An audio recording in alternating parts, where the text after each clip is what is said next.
صلوا علی الحبیب۔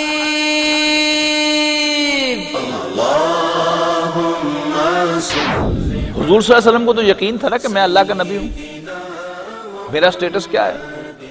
وَاعْلَمُوا أَنَّ فِيكُمْ رَسُولَ اللَّهِ۔ وہ قرآن جو تھا وہ براہ راست رسول اللہ صلی اللہ علیہ وسلم کے قلب پر نازل ہوا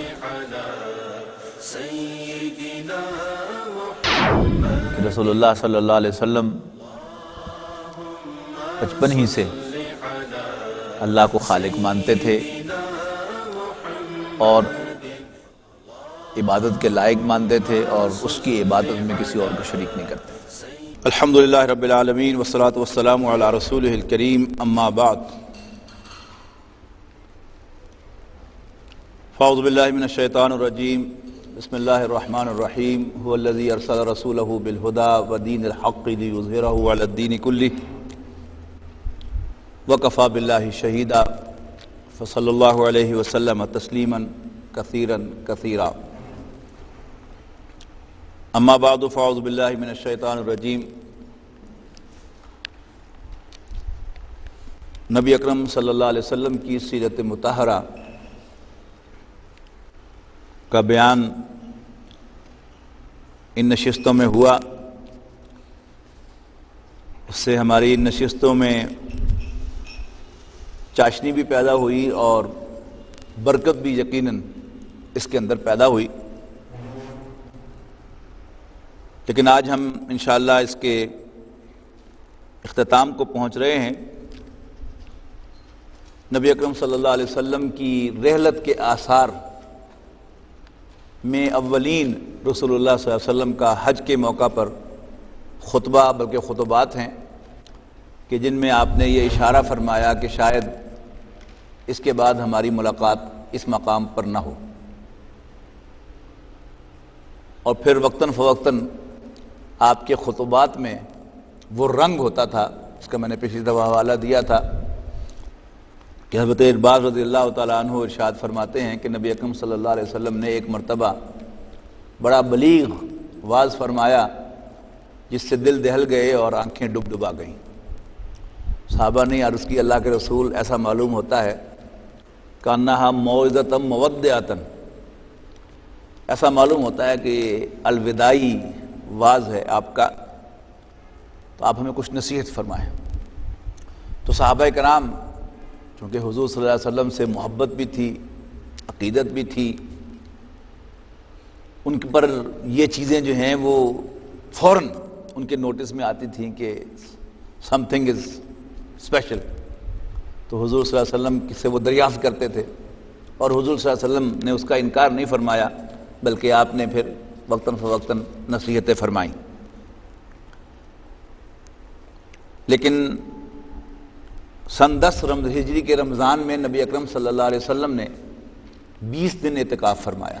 یہ نارملی اگر آپ مدینہ منورہ میں موجود ہوتے تھے تو آپ اعتکاف فرماتے تھے 10 دن آخری عشرے کا، لیکن سن 10 ہجری میں آپ نے 2 ہفتے کا اعتکاف فرمایا۔ اس کی بعض لوگ ایکسپلینیشن یہ دیتے ہیں کہ اس سے پچھلے رمضان میں چونکہ آپ مکہ مکرمہ میں موجود نہیں تھے، لہٰذا آپ نے وہ اس کا یوں سمجھیے کہ قضا اعتکاف بھی فرمایا۔ لیکن دوسری ایکسپلینیشن جو صحابہ کرام نے محسوس کی کہ ایسا معلوم ہوتا ہے کہ اب حضور صلی اللہ علیہ وسلم کی واپسی کا وقت قریب ہے۔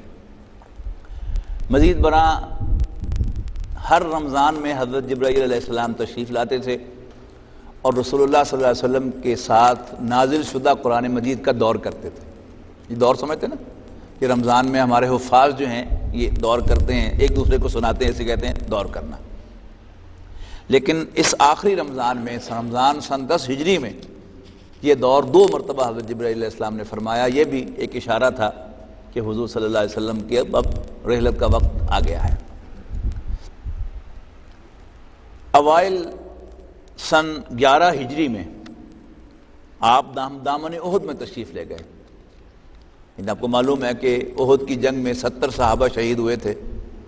اب شہداء کی قبور پر رسول اللہ صلی اللہ علیہ وسلم تشریف لے گئے ہیں۔ صحابہ کہتے ہیں کہ آپ نے انہیں ایسے الفاظ میں دعا فرمائی گویا آپ زندوں اور مردوں سے رخصت ہو رہے ہیں، اور پھر واپس آ کر منبر پر تشریف فرما ہوئے اور فرمایا میں تمہارا میر کارواں ہوں اور تم پر گواہ ہوں، بخدا میں اس وقت اپنا حوض کوثر، میں اپنا حوض یعنی حوض کوثر دیکھ رہا ہوں، مجھے زمین اور زمین کے خزانوں کی کنجیاں عطا کی گئیں، اور بخدا مجھے یہ خوف نہیں ہے کہ تم میرے بعد شرک کرو گے، بلکہ اندیشہ اس کا ہے کہ دنیا طلبی میں تم ایک دوسرے کا مقابلہ کرو گے۔ ایک روز نبی اکرم صلی اللہ علیہ وسلم نصف شب کو بقیع کے قبرستان میں جنت البقیع میں تشریف لے گئے اور اہل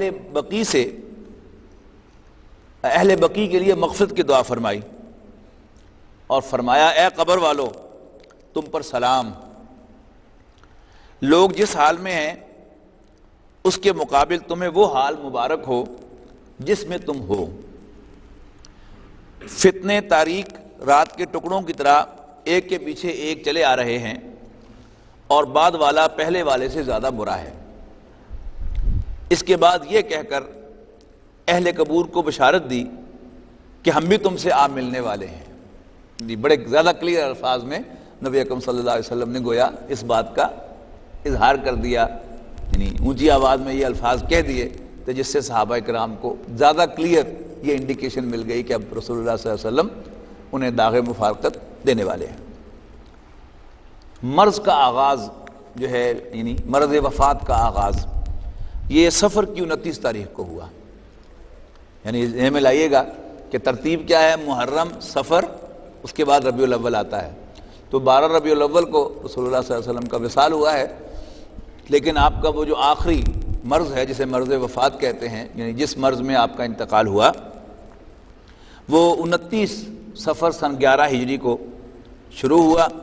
رسول اللہ صلی اللہ علیہ وسلم ایک جنازے میں جنت البقیع تشریف لے گئے دفن کرنے کے لیے، واپسی پر راستے ہی میں درد سر شروع ہو گیا اور حرارت اتنی تیز ہو گئی کہ سر پر پٹی بندھی ہوئی تھی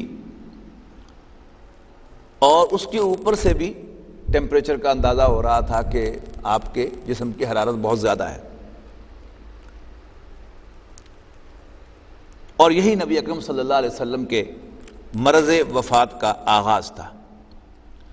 اسی حالت میں نبی اکرم صلی اللہ علیہ وسلم نے 11 دن نماز پڑھائی۔ مرض کی کل مدت 13 یا 14 دن تھی۔ اب آخری ہفتے کی طرف آتے ہیں۔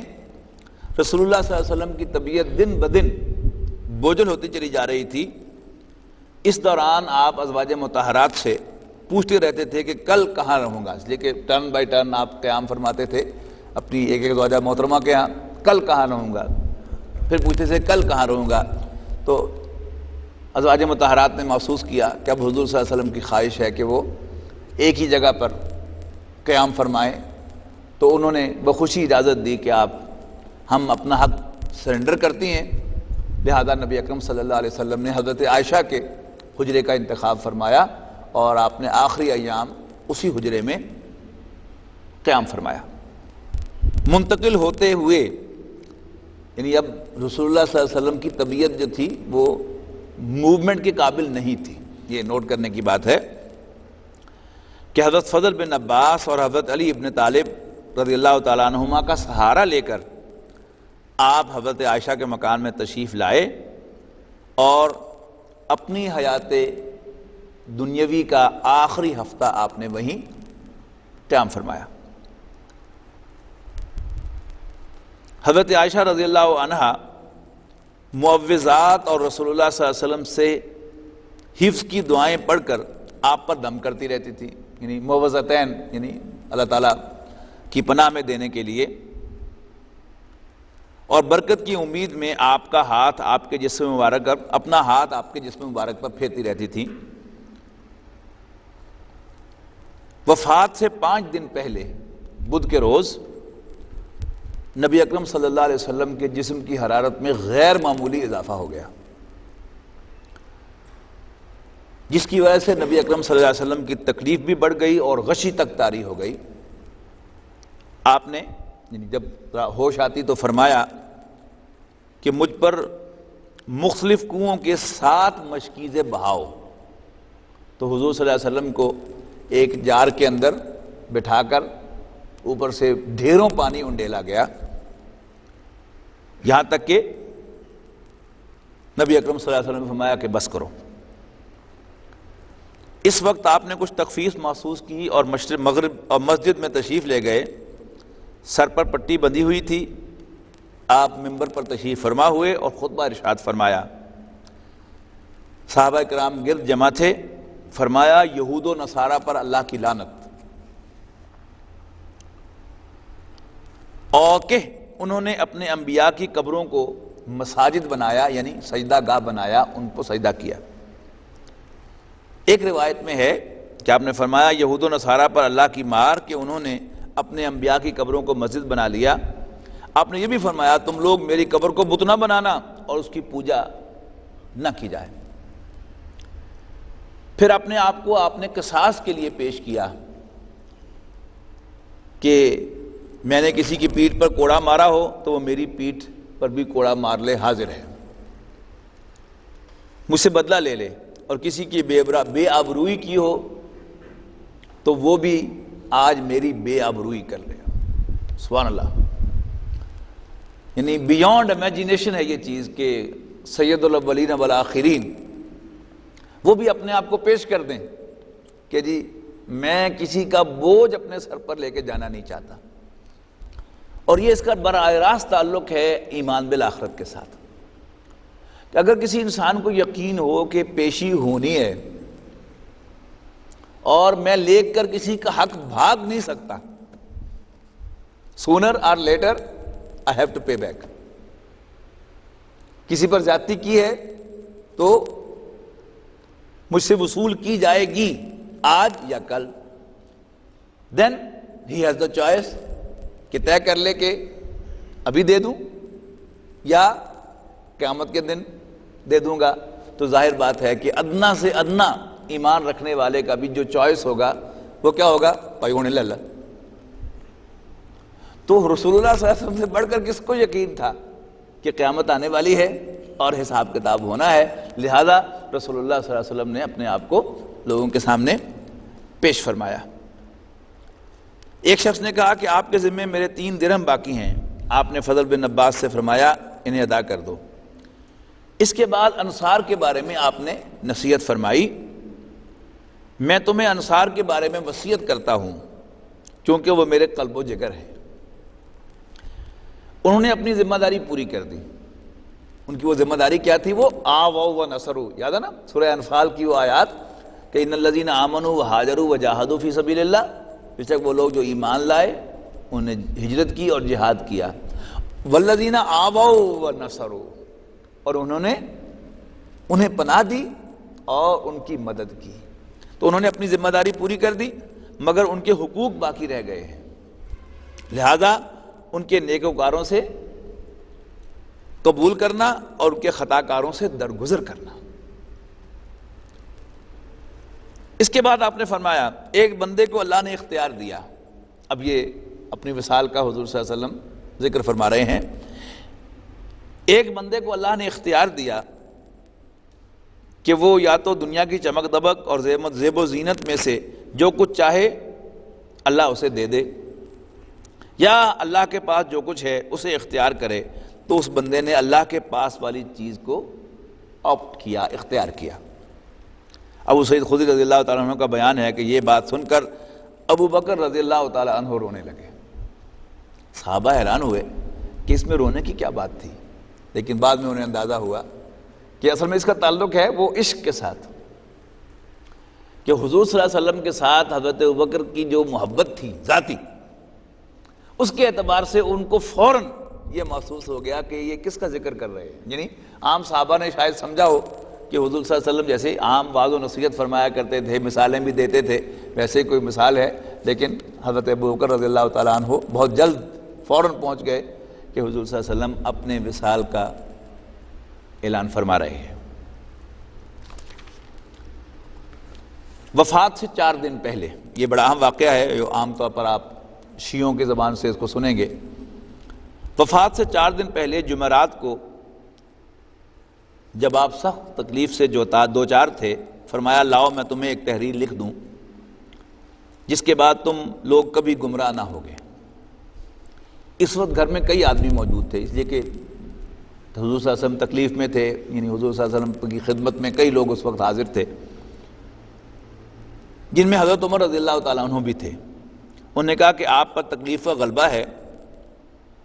لوگوں سے خطاب پر کہا کہ حضور صلی اللہ علیہ وسلم پر اس وقت تکلیف کا غلبہ ہے اور تمہارے پاس قرآن ہے، بس اللہ کی یہ کتاب تمہارے لیے کافی ہے۔ اس پر گھر کے اندر موجود لوگوں نے اختلاف کیا اور وہ جھگڑ پڑے۔ کوئی کہہ رہا تھا کہ لاؤ رسول اللہ لکھ دیں صلی اللہ علیہ وسلم، اور کوئی وہی کہہ رہا تھا جو حضرت عمر نے فرمایا تھا۔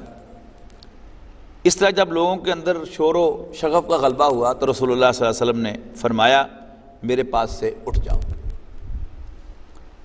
لیکن رسول اللہ صلی اللہ علیہ وسلم نے اس پر دوبارہ نہیں کہا کہ نہیں لاؤ ضرور میں لکھنا چاہتا ہوں، یعنی رسول اللہ صلی اللہ علیہ وسلم نے ان پرنسپل حضرت عمر رضی اللہ تعالیٰ عنہ کی بات سے ایگری کر لیا۔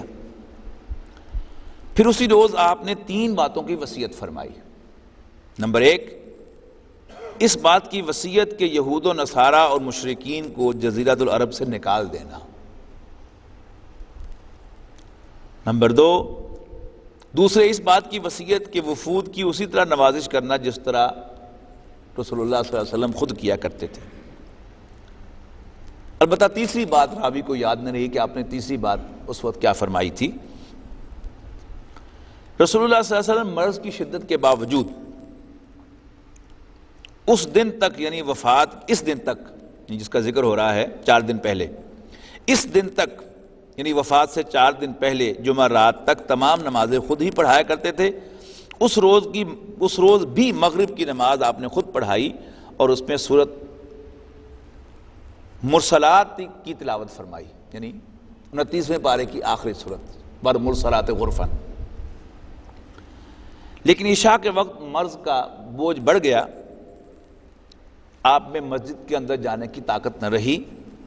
حضرت عائشہ رضی اللہ تعالیٰ عنہ کا بیان ہے کہ نبی اکرم صلی اللہ علیہ وسلم نے دریافت فرمایا کہ لوگوں نے نماز پڑھ لی۔ انہوں نے عرض کیا کہ اللہ کے رسول آپ کا انتظار کر رہے ہیں۔ آپ نے فرمایا کہ میری لگن میں پانی رکھو۔ ہم نے ایسا ہی کیا، آپ نے غسل فرمایا اور اس کے بعد اٹھنا چاہا، لیکن پھر غشی طاری ہو گئی، آپ اٹھ نہیں سکے۔ پھر اس کے بعد آپ نے پوچھا کہ لوگوں نے نماز پڑھ لی؟ عرض کیا گیا کہ اللہ کے رسول آپ کا انتظار کر رہے ہیں۔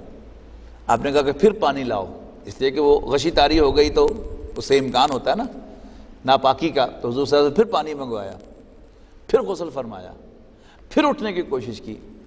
اس بار بھی آپ اٹھ نہیں سکے، 2-3 دفعہ کی کوشش کے باوجود۔ پھر آپ نے فرمایا، یعنی حضور صلی اللہ علیہ وسلم نے پیغام بھیجا کہ ابوبکر سے کہو کہ وہ نماز پڑھائے۔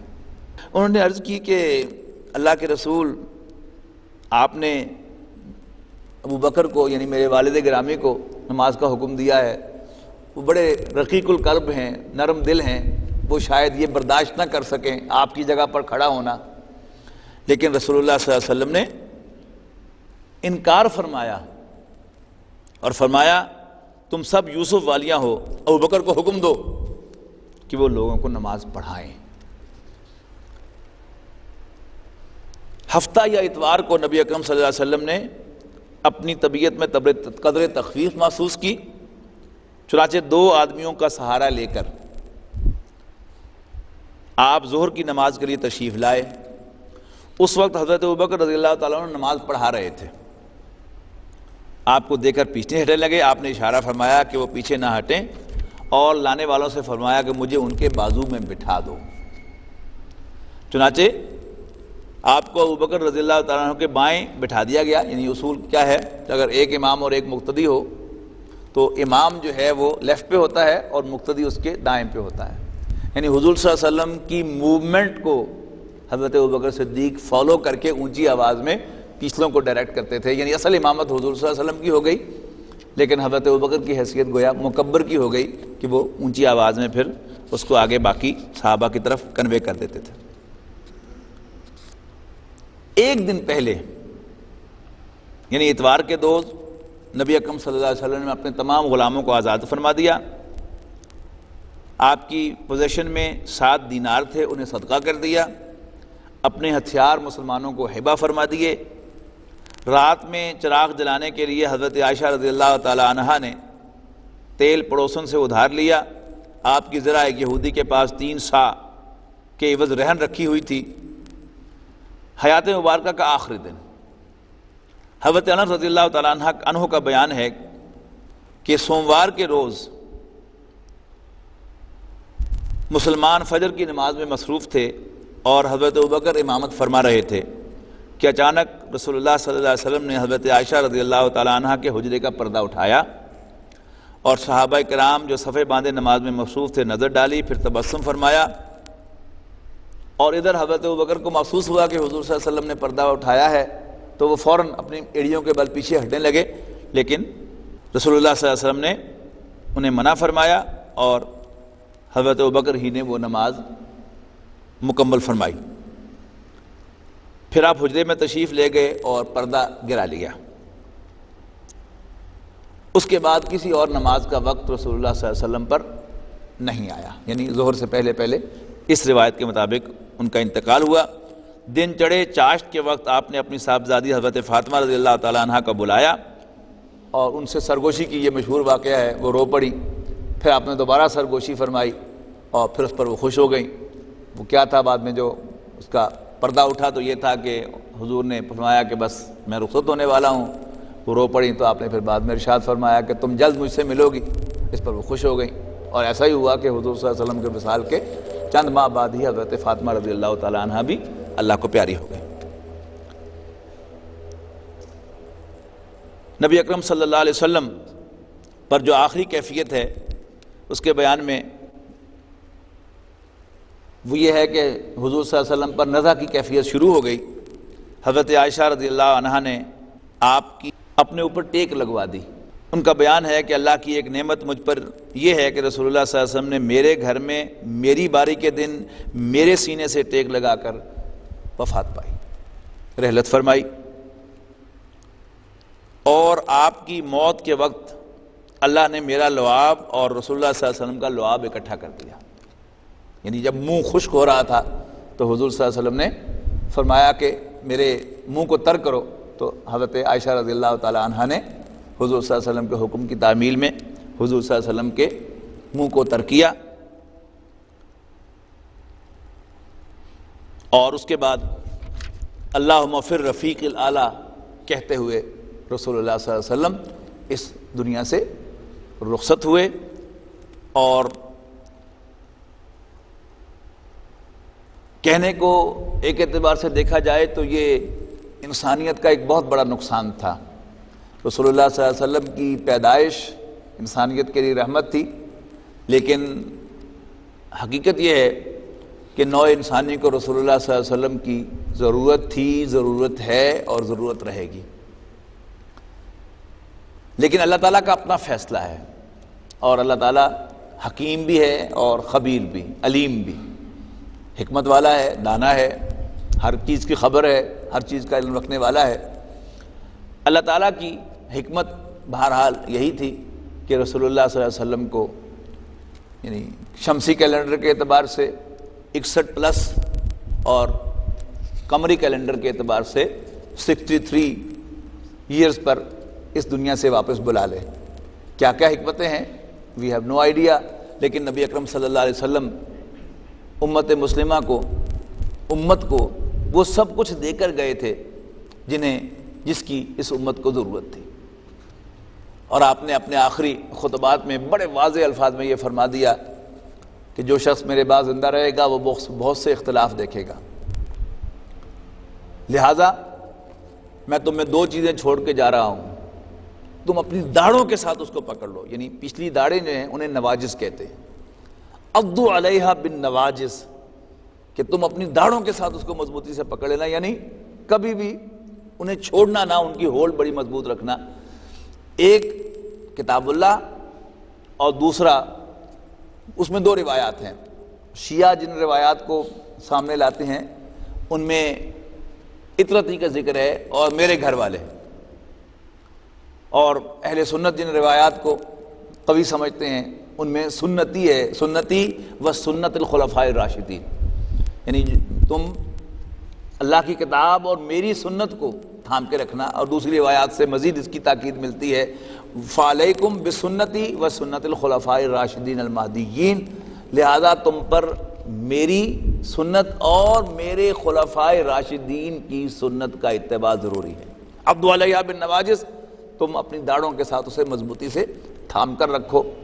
یعنی ایسی ہی احادیث کی بنیاد پر یعنی اہل سنت والجماعت نے یعنی قرآن مجید، حضور صلی اللہ علیہ وسلم کی سنت اور خلفاء راشدین کی سنت کو دین کے اندر حجت قرار دیا ہے۔ یعنی جو چار سوال ہوتے شمار ہوتی ہیں سورسز اہل سنت والجماعت کے نزدیک، یہ چاروں ائمہ جو ہیں فقہ کے، یہ سارے اہل سنت والجماعت کے ائمہ ہیں، امام شافعی، امام مالک، امام ابو حنیفہ اور امام احمد بن حنبل، یہ تمام جو ہیں یہ اجماع صحابہ کو، یعنی خلفاء راشدین کے دور میں جن چیزوں پر صحابہ کرام نے ایگری کیا، یعنی گویا صحابہ کا کنسنسس ہوا، اس کو وہ دین میں حجت قرار دیتے ہیں، اسی سے ان کا جو ٹائٹل ہے اہل سنت والجماعت ہے۔ جبکہ ہمارے ہاں اہل حدیث حضرات جو ہیں وہ جو اپنے آپ کو سلفی ہونے کا دعویٰ کرتے ہیں، ان کا سلفی ہونے کا مطلب یہ ہے کہ ویل گو بیک ٹو رسول اللہ صلی اللہ علیہ وسلم، کوئی چیز صحابہ کی پریکٹس میں آ بھی گئی تھی لیکن اگر اس کے مقابلے میں ہمیں کوئی صحیح حدیث ملے گی حضور صلی اللہ علیہ وسلم کی تو ہم حضور صلی اللہ علیہ وسلم کی پریکٹس کو اون کریں گے اور صحابہ کی پریکٹس کو اس کے مقابلے میں نظر انداز کریں گے۔ تو یہ ایک بنیادی فرق جو ہے اسے پایا جاتا ہے۔ نبی اکرم صلی اللہ علیہ وسلم کی سیرت جو ہے، آپ کی سنت، وہ تو اس میں کوئی شک نہیں ہے کہ حضور صلی اللہ علیہ وسلم نے اپنی سنت کو قرار دیا ہے کہ تم پر میری سنت جو ہے وہ لازم ہے، لیکن ایک بڑا اہم مسئلہ یہ ہے کہ حضور صلی اللہ علیہ وسلم کی سنت سے مراد کیا ہے۔ یعنی بالعموم جب بھی سنت کا ذکر آتا ہے تو سنت سے مراد جو ہے وہ حضور صلی اللہ علیہ وسلم کی انفرادی زندگی کی، جو ذاتی زندگی کے جو معمولات ہیں انہیں سنت سے تعبیر کیا جاتا ہے، یا عبادات کے اندر جو حضور صلی اللہ علیہ وسلم کی پریکٹسز ہیں انہیں سنت کے ہیڈنگ میں لایا جاتا ہے، جبکہ حقیقت یہ ہے کہ سنت کے معنی کیا ہے؟ طریقہ، سنتی مائی وے آف لائف۔ تو اس کے اعتبار سے حضور صلی اللہ علیہ وسلم کی سنت جو ہے اس سے مراد صرف حضور صلی اللہ علیہ وسلم کی انفرادی زندگی کے معمولات یا عبادات کے اندر آپ کی پریکٹسز مراد نہیں ہیں، بلکہ آپ کی پوری زندگی in totality is one unit مراد ہے۔ اب حضور صلی اللہ علیہ وسلم کی وہ جو پوری زندگی ہے اگر ہم اس کا حساب لگاتے ہیں تو حضور صلی اللہ علیہ وسلم کی وحی کے آغاز کے بعد کی زندگی کل 23 سال ہے قمری کیلنڈر کے اعتبار سے، اور 21 سال بنے گی، بلکہ اس سے بھی شاید کم ہی بنے گی سولر کیلنڈر کے اعتبار سے۔ تو اب وہ جو 23 سال ہیں، 23 قمری سال رسول اللہ صلی اللہ علیہ وسلم کو کھلایا جاتا ہے، بلکہ وہ ہے اصل میں آپ کی سنت بحیثیت مجموعی۔ اب اگر ہم اس میں کوئی کیلکولیشن کرنا چاہیں ریشو اور پروپورشن کو طے کرنے کے لیے کہ اس میں رسول اللہ صلی اللہ علیہ وسلم نے زیادہ کون سا کام کیا ہے، تو ہمیں اس کا ایک بڑا خوبصورت پروفائل جو ہے وہ مل جائے گا کہ پھر اس سنت میں what is more important and what is less important، یا what is more frequent and what is less frequent، یعنی یہ سب چیزیں آپ کو اس اوور آل پروفائل کے اندر ملیں گی۔ ان 23 سالوں میں آپ دن کیلکولیٹ کر لیں، وہ تو ہر سال کے 255 دن ہی بنیں گے، 355 دن ہی بنیں گے لیونر کیلنڈر کے اعتبار سے، یعنی سولر کیلنڈر میں، شمسی کیلنڈر میں 365 دن ہے، تو شمسی کے مقابلے میں قمری کیلنڈر میں ہر سال 10 یا 11 دن کا فرق ہوتا ہے، تو کم و بیش 355 دن ہوں گے سال کے، اور دن کے گھنٹے جو ہے وہی 24 ہی ہوں گے۔ اب ان 24 گھنٹوں کا اگر آپ حساب لگائیں حضور صلی اللہ علیہ وسلم کی اس سیرت کی روشنی میں جس کا ہم نے مطالعہ کیا ہے تفصیل کے ساتھ، قدر تفصیل کے ساتھ، تو ہم کیا دیکھیں گے کہ آپ کے دن کے معمولات میں آرام اور جو حوائج زندگی ہیں ان کو اگر آپ کیلکولیٹ کریں اس حضور کی سیرت کی روشنی میں اور جو احادیث میں پکچر آتی ہے اس کی روشنی میں، تو شاید وہ دن کے 5 گھنٹے سے زیادہ نہیں ہوگا، اس لیے کہ قرآن مجید گواہ ہے۔ وہ لوگ کہ جو احادیث کا انکار بھی کرتے ہیں وہ بھی اس کا انکار نہیں کر سکتے کہ قرآن مجید گواہ ہے کہ حضور صلی اللہ علیہ وسلم 2/3 رات آدھی رات اور 1/3 رات اللہ کے حضور 10 بستہ کھڑے ہو کر قرآن مجید کی تلاوت میں گزارتے تھے۔ سورہ مزمل پڑھ لیجیے، پہلے حکم، اس کے پہلے رکوع میں آغاز میں حکم ہوا یا ایھا المزمل قم اللیل الا قلیلا نصفہ او انقص منہ قلیلا او زد علیہ ورتل القرآن ترتیلا، اور اس کے دوسرے رکوع میں اعلان فرما دیا کہ اب آپ کے رب کو معلوم ہے کہ آپ آدھی رات، 1/3 رات اور 2/3 رات کھڑے ہوتے ہیں، اور وطائفۃ من الذین معک، اور جو لوگ آپ کے ساتھ ہیں ان کا بھی ایک بہت بڑا گروہ جو ہے وہ آپ کے اتباع میں آپ کے ساتھ کھڑا ہوتا ہے۔ تو باقی 2/3 رات، آدھی رات اور 1/3 رات اگر آپ رات تو کھڑے ہو کے گزارتے ہیں تو پھر سونے کا وقت کتنا ملتا ہے، اور کچھ دوپہر کو قیلولہ ہے، یعنی بڑا بھی آپ اس کو ریلیکس کریں گے تو 6 گھنٹے کھینچ کے لے جائیں گے۔ لیکن اگر آپ غور سے دیکھیں تو آپ کے پاس وہ 6 گھنٹے سونے کا وقت کہاں تھا، لیکن بہرحال رکھ لیں تو 6 گھنٹے نکل آئیں گے۔ اور جو فرض نمازیں ہیں آپ کی، ان کا بھی آپ حساب لگا لیں، وہ یعنی ہماری نماز تو 5 نمازوں کا آپ ملا لیں تو شاید 20 منٹ میں 25 منٹ میں ساری ختم ہو جاتی ہیں، تو آپ کی نماز کے لیے چلو آپ پون گھنٹہ 1.5 گھنٹہ فرض نمازوں کا لگا لیں، اور اس کے بعد اس میں آپ تہجد بھی شامل کر لیں تو 4-5 گھنٹے وہ ہو گئے۔ تو عبادات کے اندر آپ کے کتنے ہو گئے؟ 5-6 گھنٹے عبادات کے، 5-6 گھنٹے ذاتی معمولات کے۔ اچھا، زکوٰۃ آپ پر فرض ہی نہیں ہوئی، نہ آپ نے مال جمع کیا نہ آپ پر زکوٰۃ فرض ہوئی، یعنی صدقات و خیرات اور جو بھی آپ نے ہبہ کیا وہ تو ڈھیروں میں ہے، لیکن یعنی ایگزیکٹ سینس میں زکوٰۃ آپ پر نہ فرض ہوئی نہ آپ نے ادا کی۔ حج آپ نے فرض ہونے کے بعد یعنی پوری مکی زندگی میں تو کیے ہوں گے پہلے، لیکن پوری مدنی زندگی میں ایک ہی حج ہے جسے آخری حج کے نام سے ہم پہچانتے ہیں۔ اور روزہ، وہ رمضان کے روزے بھی آپ رکھتے تھے، اور اس کے علاوہ بھی آپ جو ہے وہ تقریباً کم و بیش ہر مہینے کوئی 10-12 روزے آپ رکھتے ہی تھے۔ ایام بیس کے 3 روزے پکے تھے، اور سوموار کا روزہ اور جمعرات کا روزہ جو ہے یہ آپ کا معمول تھا۔ اچھا، روزہ رکھنے سے انسان کے وقت میں بلکہ اور زیادہ جو ہے برکت پڑ جاتی ہے، کھانے پینے کا وقت نکل جاتا ہے بیچ میں سے۔ اب نوٹ کیجئے یہ باقی یعنی آپ سمجھ لیجئے کہ 24 گھنٹوں میں سے یہ 12 گھنٹے ہم نے نکال دیے ان کاموں کے لیے۔ اب باقی 12 گھنٹے آپ نے کیا کیا ہے؟ وہ تو آپ نے ایک مشن جو ہے اس کی تکمیل کے لیے دن رات ایک کیا ہے۔ وہ مشن جس کا ہم نے تفصیل سے مطالعہ کیا ہے کہ نبی اکرم صلی اللہ علیہ وسلم کو ایک مشن سونپ کر بھیجا گیا تھا۔ وہ کیا تھا؟ هو الذی ارسل رسولہ بالہدی والدین الحق لیظہرہ علی الدین کلہ، کہ وہی اللہ جس نے اپنے رسول صلی اللہ علیہ وسلم کو بھیجا سچا دین دے کر اور قرآن مجید دے کر۔ کیوں بھیجا؟ لیظہرہ علی الدین کلہ، تاکہ وہ غالب کر دیں اس کو کل کے کل دین پر، کل نظام زندگی پر۔ اب چونکہ یہاں پر ضمیر آئی ہیں وہ غالب کر دیں، اب اس میں کئی لوگوں نے منسوب کر دیا تاکہ اللہ غالب کر دے رسول اللہ صلی اللہ علیہ وسلم کو کل کے کل دین پر۔ ترجمے کے حساب سے ٹھیک ہونے کا امکان ہے، لیکن اصول عربی زبان کا یہ ہے کہ جب ایک پروناؤن استعمال ہو اور پیچھے پروناؤن جو ہے ہمیشہ in place of a noun آتا ہے نا، اس کی ڈیفینیشن یہ ہے۔ تو اب اگر پیچھے 3 ہیں، یعنی اگر تو واحد مذکر پروناؤن استعمال ہوا ہے یعنی ہی یا اٹ، تو پیچھے اب دیکھا جائے گا واحد مذکر کیا کیا ہے۔ تو پیچھے واحد مذکر جو ہے وہ اللہ بھی ہے، واحد مذکر دین بھی ہے، لیکن لی یظہرہ سے بالکل ما قبل جو ہے وہ کیا ہے؟ وہ رسول، وہ ہے کون ہے؟ رسول اللہ صلی اللہ علیہ وسلم۔ تو اس کا فاعل کون ہوں گے؟ رسول اللہ صلی اللہ علیہ وسلم۔ اور حضور کی سیرت بتاتی بھی یہ ہے، اگر حضور سمجھتے کہ یہ اللہ نے غالب کرنا ہے، اللہ جانے اس کا کام جانے، لیٹ می ریلیکس، یہ تو آپ نے نہیں کیا۔ اور اس میں کیا شبہ ہے کہ جو کچھ بھی اس دنیا میں ہوتا ہے وہ اللہ تعالیٰ ہی کی مدد اور نصرت سے ممکن ہوتا ہے۔ کیا اللہ نے، لیکن بالفعل اس میں جان کھپانے والا، اس کو پلان کرنے والا، اس کے اندر اپنا خون پسینہ ڈالنے والا وہ کون تھا؟ وہ تو حضور صلی اللہ علیہ وسلم اور صحابہ کی جماعت تھی۔ تو یہ کہنا کہ اللہ نے کیا بس اللہ سے کہہ کے فارغ ہو گئے، تو یہ تو حضور صلی اللہ علیہ وسلم کی توہین کے مترادف ہے۔ گویا آپ ان کی ساری محنت اور جان فشانی اور وہ جو انہوں نے اپنا جان، مال، وقت سب کچھ قربان کیا، آپ اس کو یعنی ڈیگریڈ کرنا چاہتے ہیں. یقیناً کوئی بھی مسلمان باقاعدگی ہوش و حواس تو یہ نہیں کر سکتا، لیکن بہرحال حضور صلی اللہ علیہ وسلم کی زندگی کا نقشہ سامنے آتا ہے بالکل صحیح نشاندہی کی علامہ اقبال میں کہ وقت فرصت ہے کہاں کام ابھی باقی ہے، نور توحید کا اتمام ابھی باقی ہے.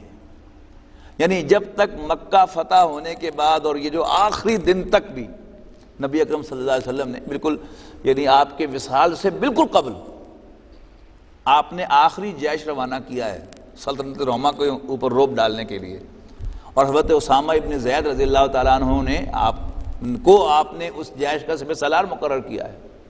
صحابہ کرام نے توجہ دلائی ہے کہ ہی از ٹو ینگ، تو آپ نے فرمایا کہ چلو یہ تو ینگ ہے، جب میں نے اس کے باپ کو امیر بنایا تھا تو بھی تمہیں اعتراض تھا، نہیں وہی امیر ہوگا، چونکہ حضرت زید جو تھے وہ آزاد کردہ غلام تھے، اور وہ جو عرب مینٹیلٹی ہے اس کے اعتبار سے یعنی وہ چودھری جیسے ہمارے ہیں نا، یعنی کوئی کمیاں دا منڈا پڑھ بھی جاوے تو وہ چودھری جو ہے اس کو کبھی بھی ماننے کو تیار نہیں ہوتا، کمیاں دا منڈا، یعنی اس کو اسی نام سے پکارا جائے گا یعنی ہمارے اس دیہاتی ماحول میں.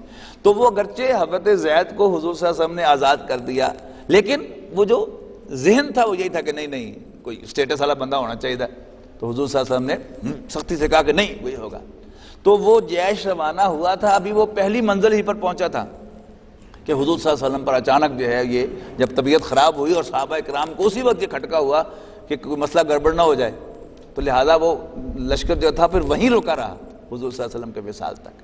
اب حضور صلی اللہ علیہ وسلم کے وصال پر جب ظاہر ہے واپس آ گیا یعنی ان تمام جو بھی معاملات کو سیٹل کرنے کے لیے اور جنازے میں شرکت کے لیے، تو اس کے بعد حضرت ابوبکر صدیق نے جب چارج سنبھالا، اب نئے سے مسئلہ ہوا کہ جی وہ لشکر روانہ کرنا ہے کہ نہیں کرنا. ایک مشورہ یہ دیا گیا کہ نہیں اب ایمرجنسی کی کیفیت ہے تو اس لشکر کو روک لیا جائے.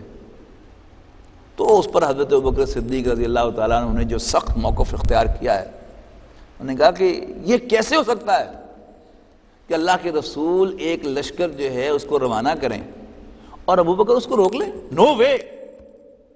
حالات جیسے بھی ہیں یہ لشکر جائے گا، اسی فارم میں جائے گا اور اسی کمانڈ میں جائے گا، میں اس پہ کوئی تبدیلی نہیں کروں گا.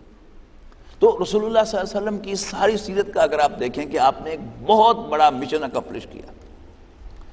دنیا میں اور بھی تبدیلیاں آئی ہیں، دو قسم کی تبدیلیاں ہوتی ہیں. عام طور پر جو تبدیلیاں ہوتی ہیں آج دنیا میں وہ صرف حکومت کی تبدیلیاں ہوتی ہیں. الیکشن ہوا، الیکشن کے نتیجے میں یعنی بڑے سے بڑے ڈیموکریٹک ملک میں دو بڑی پارٹیاں جو ہیں وہ اپنے مینیفیسٹو لے کے آتی ہیں. وہ مینیفیسٹوز کیا ہوتے ہیں؟ کانسٹیٹیوشن میں بھی کوئی چینج نہیں ہوتی، صرف ٹیکسز کا ہوتا ہے کہ ہم یہ ٹیکس جو ہے ختم کر دیں گے اور ہم ایسی یہ مراعات دیں گے. وہ کہتا ہے کہ جی ہم ایسا کریں گے، ہم یہ فیسلٹی دیں گے، اور کیا ہوتا ہے؟ کچھ بھی نہیں.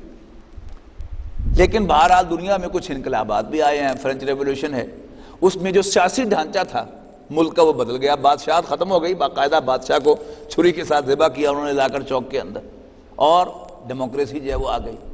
اور رشین ریولوشن میں کیا ہوا؟ وہاں پر معاشی ڈھانچہ جو ہے وہ تبدیل ہو گیا. لیکن یہاں تو دیکھنا پڑتا ہے کہ کیا تبدیل نہیں ہوا تھا. وہ جو مولانا حالی نے بڑی خوبصورت وہ نقشہ کشی کی ہے، اتر کر ہرا سے سوئے قوم آیا اور ایک نسخہ کیمیا ساتھ لایا، مس خام کو جس نے کندن بنایا، کھرا اور کھوٹا الگ کر دکھایا. عرب جس کے قدموں سے تھا جہل چھایا، پلٹتی بسی کان میں اس کی کایا. رہا ڈر نہ بیڑے کو موجے بلا کا، ادھر سے ادھر پھر گیا رخ ہوا کا. بڑی خوبصورت تحریر ہے محترم ڈاکٹر سعد احمد رحمہ اللہ کی. اس میں ان کے الفاظ بڑے خوبصورت ہیں کہ یہاں یہ بتانا مشکل ہے کہ کیا نہیں بدلا. ان کے دن بدلے، ان کی راتیں بدلیں، ان کے مشاغل بدلے، ان کی دلچسپیاں بدلیں، ان کے عقائد بدلے، ان کے نظریات بدلے. اور سو مچ سو کہ وہ جنہیں پہلے زندگی عزیز تھی اب انہیں موت عزیز ہو گئی. وہ جو غلاموں کی حقارت کی نگاہ سے دیکھتے تھے اب ان کے سیدنا غلام، سیدنا بلال کہہ کر پکارتے تھے حضرت عمر رضی اللہ تعالیٰ عنہ. تو ایوری تھنگ واز چینج. اس پر ڈاکٹر صاحب نے بلکہ یہ موقف اختیار کیا ہے کہ واقعتاً اگر تاریخ انسانی میں کسی بھی ایونٹ کو انقلاب قرار دیا جائے، ریولوشن، تو وہ صرف ایک ہے، اور وہ انقلاب ہے جو رسول اللہ صلی اللہ علیہ وسلم نے برپا کیا. پھر وہ ایک اور اینگل سے بھی یعنی اس کو ٹریبیوٹ پیش کرتے ہیں کہ باقی جتنی بھی بڑی بڑی تبدیلیاں ہیں، یعنی بلشوک ریولیوشن ہو یا فرینچ ریولیوشن ہو، اس میں جو اس کی بیس تھی کوئی نظریہ تھا، یعنی کچھ رائٹرز نے کچھ تحریریں لکھی جن کی بنیاد پر فرینچ ریولیوشن آیا. اسی طرح مارکس نے اور دوسرے رائٹرز نے کچھ کتابیں لکھی، مضامین لکھے جن کی بنیاد پر بلشوک ریولیوشن آیا. لیکن بالفعل کیا ہوا؟ نظریہ دینے والے اور اس کو روب عمل لانے والے اور. یہاں ایک بڑی دلچسپ بات ہے کہ رسول اللہ صلی اللہ علیہ وسلم ہی نے وہ ایمان کا نظریہ پیش کیا. رسول اللہ صلی اللہ علیہ وسلم نے بنفس نفیس اس کو پروپیگیٹ کیا. بنفس نفیس آپ نے اس کے لیے آرگنائزیشن بنائی. اور یہی اصل میں کسی بھی انقلاب کے سٹیپس ہوتے ہیں. یعنی پہلے ایک نظریہ جو ہے وہ فلوٹ کیا جاتا ہے، پھر جو لوگ اس نظریے کو تسلیم کرتے ہیں انہیں آرگنائز کیا جاتا ہے. تو رسول اللہ صلی اللہ علیہ وسلم نے نظریہ دیا بھی خود، پروپیگیٹ بھی خود کیا، اور آرگنائز بھی لوگوں کو خود کیا. رسول اللہ صلی اللہ علیہ وسلم کی اس کو آرگنائزیشن کے یعنی دو آسپیکٹس ہیں. ایک تو ہے کہ جب آپ مکہ مکرمہ میں خود موجود تھے تو آپ نے وہاں پر کوئی باقاعدہ ہائرارکی قائم نہیں کی. آپ خود موجود ہیں لیڈر کی حیثیت سے، everybody is coming to him and getting instruction from him. لیکن جو ہی آپ کی دعوت مدینہ منورہ پہنچی ہے تو پھر آپ نے ان لوگوں سے بیعت لی ہے سمع و اطاعت کی. یعنی 12 نقیب مقرر کیے ہیں، تفصیل سے ہم پڑھ چکے ہیں، اشارہ کر رہا ہوں. آپ نے 12 نقیب مقرر فرمائے ہیں اور ان کی اطاعت کا حلف لیا ہے کہ تم ان کی بات مانو گے. You listen and obey them, خواہ مشکل ہو یا آسانی، موڈ ہو یا نہ ہو، خواہ تمہیں محسوس ہو کہ تمہیں چھوڑ کر کسی اور کو تمہارے اوپر مقرر کیا گیا ہے، اور اس بات کا بھی عہد لیا کہ تم جو فیصلہ کرنے کے ذمہ دار ہیں ان سے جھگڑو گے نہیں. ہاں حق بات ضرور کہو گے جہاں بھی ہوگے، اور اللہ کے راستے میں کسی ملامت کرنے والے کی ملامت سے نہیں ڈرو گے. بڑی سخت بیعت آپ نے دی. دوسرا آسپیکٹ کیا ہے کہ حضور صلی اللہ علیہ وسلم نے جو آرگنائزیشن کے بعد تربیت فرمائی، یعنی کسی بھی جو بھی جماعت بنتی ہے وہ نظریے کی بنیاد پر بنتی ہے، اور اس کے بعد اس کی آرگنائزیشن ہوتی ہے، پھر تربیت ہوتی ہے. تو جو تربیت آپ نے فرمائی، اس تربیت کا اہم ترین نقطہ وہ آخرت کا ایمان تھا. یعنی آپ نے اس کو ہیمر کیا بار بار. آپ کی نمازیں ہوں تو آپ نمازوں کے اندر اکثر جو ہے وہ سورہ قاف سے آنورڈز جن میں آخرت کا بہت زیادہ ذکر ہے ان کی تلاوت فرمایا کرتے تھے. آپ کے خطبات کو دیکھ لیں، ان کا حاصل کیا تھا؟ ہیمرنگ آخرت کی. مرنا ہے، مرنا ہے، مرنا ہے، مرنا ہے، مرنے کے بعد جی اٹھنا ہے، اپنا حساب کتاب اللہ کے سامنے پیش کرنا ہے. یہی اس کا حاصل ہے. دوسرا اس ٹریننگ کا جو اہم ترین جز تھا وہ تھا لسن ٹو می. اور جو موسٹ امپورٹنٹ کمانڈ تھی وہ کیا تھی؟ تو ہر جگہ ہوتا ہے کسی بھی آرگنائزیشن میں، آرگنائزیشن کا کوئی تصور نہیں ہے وداؤٹ اوبیڈینس. حضرت عمر کا بڑا خوبصورت قول ہے، لا اسلام الا بالجماع. اسلام کا کوئی تصور نہیں آرگنائزیشن کے بغیر. ولا جماعت الا بالامارہ، اور جماعت کا کوئی تصور نہیں بغیر امیر کے. ولا امارۃ الا بالطاعہ، اور امیر کے کوئی معنی نہیں اگر اطاعت نہ ہو. امیر تو بہت دور کی بات ہے، یعنی کسی آرگنائزیشن میں باس کے کوئی معنی نہیں ہے اگر اس کا کہنا نہ مانا جائے. تو اطاعت. اور اس میں جو اہم ترین حکم تھا رسول اللہ صلی اللہ علیہ وسلم کا وہ کیا تھا؟ مار کھاؤ ہاتھ نہ اٹھاؤ. Most important. یعنی حضور صلی اللہ علیہ وسلم کی سیرت کا جو اہم ترین میسج ہے اس انقلابی نقطہ نگاہ سے وہ یہی ہے. اس لیے ہم یہ دیکھتے ہیں کہ حضور صلی اللہ علیہ وسلم کو ذاتی طور پر بھی قرآن مجید میں بار بار صبر کی تلقین ہے، اور حضور صلی اللہ علیہ وسلم کی طرف سے صحابہ کو، یہاں تک کہ حضرت خباب رضی اللہ تعالیٰ عنہ کو جب دہتے ہوئے انگاروں پر لٹایا گیا اور پھر جب وہ اٹھے وہاں سے اور پھر حضور صلی اللہ علیہ وسلم کی خدمت میں حاضر ہوئے تو آپ نے فرمایا کہ صبر کرو. یعنی حضرت خباب نے آ کر عرض کی تھی کہ اللہ کے رسول حد ہو گئی ہے، اب دعا کیجئے کہ ان پر عذاب آ جائے. تو آپ ناراض ہو گئے. بڑا عجیب واقعہ یہ کہ آپ یعنی کعبے کی دیوار کے ساتھ بیٹھے تھے، اپنی چادر کو آپ نے سہارا بنایا ہوا تھا اور آپ اٹھ کر بیٹھ گئے. آپ نے فرمایا کہ خدا کی قسم تم جلدی مچا رہے ہو. تم سے پہلے تو یہ بھی ہوا کہ آروں کے ساتھ لوگوں کو چیر دیا گیا، تم جلدی مچا رہے.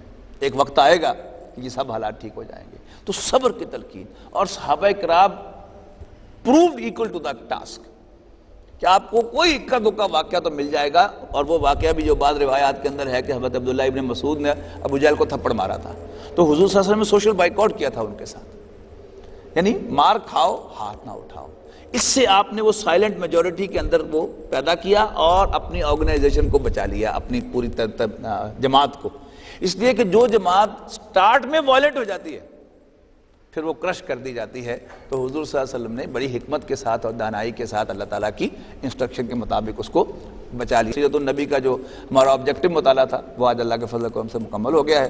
انشاءاللہ اگلی نشست میں ہم اس پر جو اوورال ایک طائرانہ نظر ہے اور اس پر جو لیسن ہے ہمارے لیے اس کو انشاءاللہ ہم اگلی دفعہ پر پوسٹ پون کرتے ہیں. آخر دعوانا الحمدللہ رب العالمین. صلوا على الحبيب. اللهم صل على سيدنا محمد. اللهم صل على سيدنا محمد.